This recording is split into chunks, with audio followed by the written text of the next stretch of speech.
On today's segment, I'm going to show you how to make a PJ pant pattern. I'm going to go over a few things before I delve into the segment. The PJ pant pattern is letter sized. I took care of all the measurements for you, just figure out your size. Great news! The seam allowance has also been configured into the pattern, so you don't have to worry about adding that on after you finish drafting. The chart is linked below this video. All you have to do is follow along. So you know how to draft pants, but you don't know how to sew them. That is a problem. But no worries, because I've linked that below the video as well. If it's not up yet, it will be in a week. Draw a straight line to represent the length of the pant.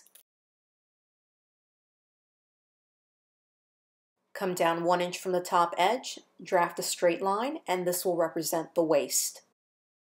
Find the waist to hip depth on your chart and place a notch.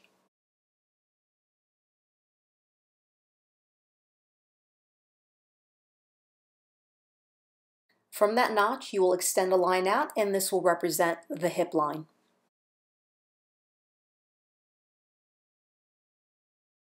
Find the waist to crotch depth, place a notch, and then extend the line out, and that will represent the crotch line. The notch that I just circled is very important because you will extend another line out, and that's going to be considered the crotch extension.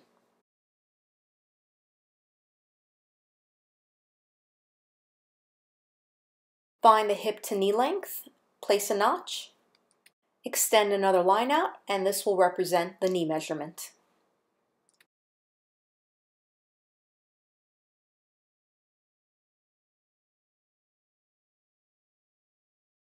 Find the length of the knee to ankle measurement or the hem, place a notch, and extend the line out, and that will represent the hem or ankle. And that is the draft of the front pant block. Using a straight line, connect the waist to the hip. From the crotch extension, you're going to extend that 45-degree crotch line. Draw a curve to extend all 3 points, and you can also use a compass or French curve ruler just to smooth out the line. Using a ruler or an L-shaped ruler, better yet, a yardstick, join the crotch, knees, and hem.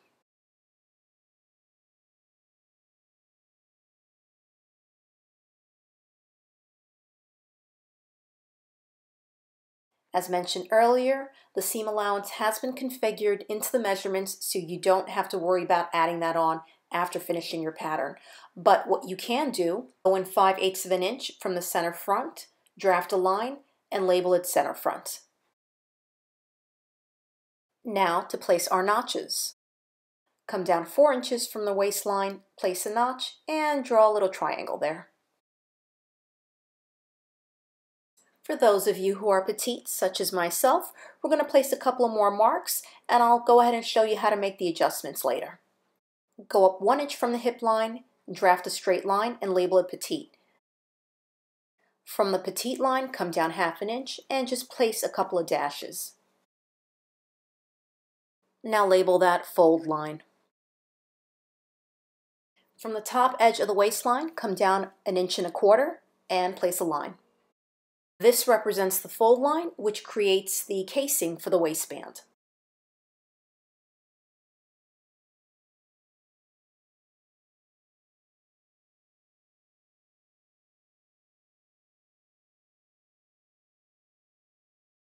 Last but not least, come down 1 inch from that fold line, place a mark, and label that waistline. The drafting of the pant back is similar to that of the pant front. The only differences are the measurements, so what I've already done is created my block, and from here on in, I'm just going to go ahead and join the components of the pants.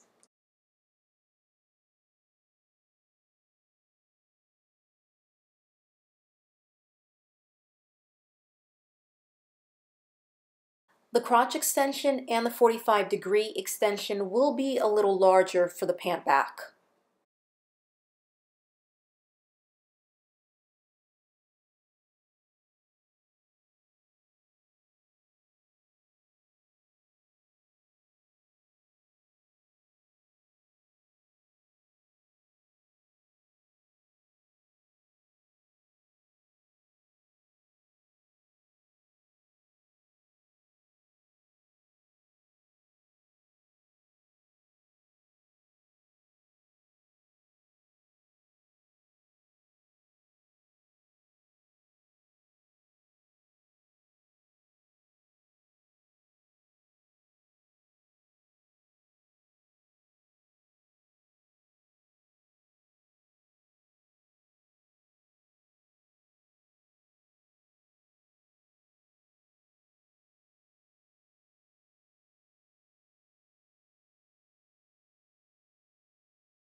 The pant back will need 2 notches, which are 2 triangles.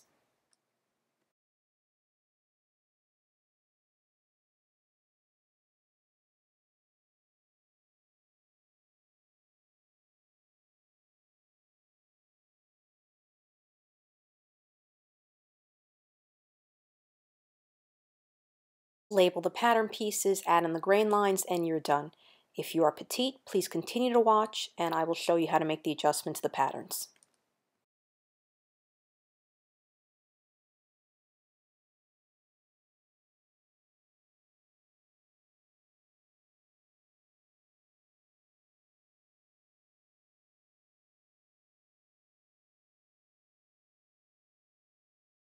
If you're petite, making adjustments to your pant pattern is pretty easy. Fold the petite line and fold it over the hip line and tape. It's that easy. Just make sure that you measure your inseam before you take that step. You may not need to do this.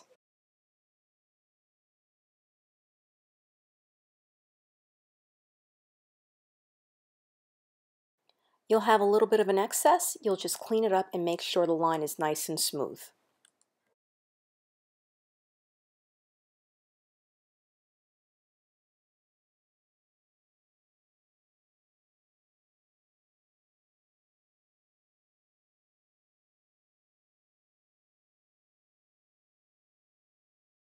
Need to take in a little bit more? Take an inch or 2 away from the hem.